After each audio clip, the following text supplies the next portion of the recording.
In the early morning of 1603, a thick, cold fog clings to the stone walls of Richmond Palace. Within these royal confines, an era is drawing to a close. The long, shadowy corridors are hushed, the magnificent throne room stands empty. A dynasty that defined a nation is about to end as its formidable queen, Elizabeth I, prepares to meet her fate. After 4 years on the throne, the final days of a monarch who became a legend in her own lifetime have arrived. Elizabeth's reign was a masterclass in power, survival, and nation-building.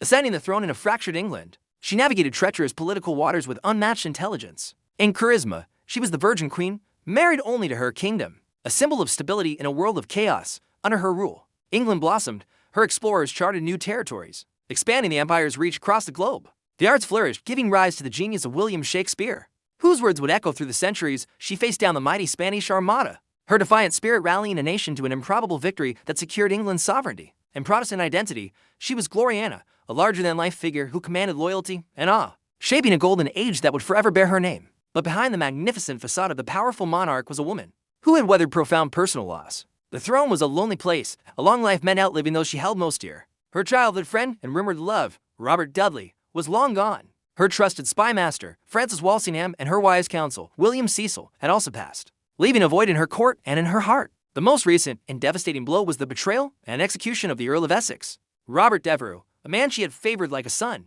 His rebellion had forced her to sign his death warrant, a decision that plunged her into a deep and inconsolable grief. Surrounded by portraits and ghosts of the past, the Queen's final years were marked by an increasing sense of isolation, the weight of her crown heavier than ever before. In the winter of 1602, the Queen's legendary stamina began to falter. The deep melancholy that had gripped her since Essex's death now manifested in a physical decline. She withdrew from public life, her vibrant energy replaced by a heavy listlessness. She would sit for hours on cushions scattered across the floor of her private chambers, refusing to speak, lost in her own sorrowful thoughts. She ate little, turning away the elaborate meals prepared for her. Palace servants moved like shadows, their whispers filled with concern for the monarch who had always seemed invincible. As the evening light faded through the tall palace windows, it mirrored the dimming of the great light that had guided England for decades. The Queen was sinking into a darkness from which she seemed unwilling to emerge. Her refusal to rest became a defining feature of her final weeks. Elizabeth had always been a woman of immense discipline and willpower, but now, this strength turned against her. She began to stand, motionless, for hours on end, convinced that if she were to lie down,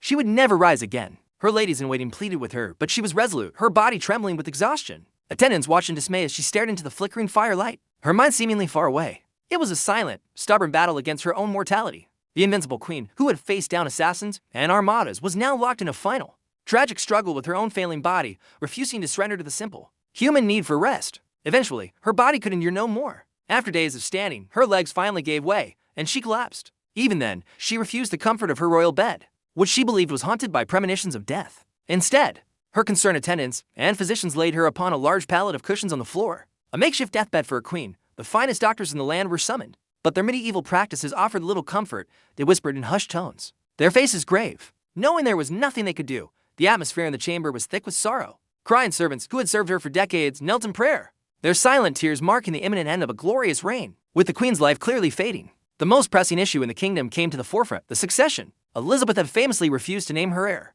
using the uncertainty as a political tool throughout her reign. "I will have but one mistress here, and no master," she had once declared. Now, with the Queen unable to speak, her council gathered in desperation. The stability of the entire nation rested on this final decision. Her chief minister, Robert Cecil, who had been in secret correspondence with King James VI of Scotland, approached the dying Queen. He named the King of Scots. According to witnesses, Elizabeth made a faint gesture with her hand, drawing a circle around her head to signify a crown, confirming her choice. With that final, silent act of state, the Tudor dynasty had chosen its steward successor. In the pre-dawn hours of March 24, 1603, the end came peacefully. The chamber was still, illuminated by the soft golden glow of candlelight. Those gathered around her pallet watched as the flame of a nearby candle burned low, its life mirroring that of their queen. With one last, gentle breath, Elizabeth I, the last Tudor monarch, passed away. A profound silence fell over Richmond Palace, and then, over the entire kingdom. A reign that had defined an age was over. The news would ripple out, first in whispers, then in proclamations, plunging a nation into mourning for the only monarch most of its people had ever known. A new era was about to dawn, but not before England paid its final respects to its peerless queen. The death of Elizabeth I was not just the passing of a monarch, it was the end of a dynasty. The Tudor rose, the symbol of her family's century-long rule, had faded.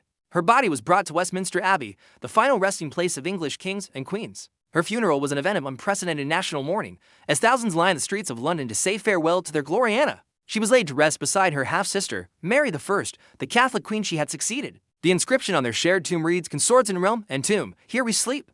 Elizabeth and Mary, sisters in hope of the resurrection. England now looked to the north, to a new king and a new family, as the Stuart era began. Though her life had ended, Elizabeth's legacy was only just beginning. She left behind a nation that was stronger, more confident, and more culturally rich than the one she had inherited. Her defeat of the Armada established England as a dominant naval power, paving the way for a global empire. The cultural renaissance that flourished under her patronage gave the world the timeless works of Shakespeare and Marlowe. She had proven that a woman could rule as effectively and powerfully as any king, becoming an icon for centuries to come. She was a queen who shaped an era, and in doing so, her legacy shaped a nation, leaving an indelible mark on the history of England and the world.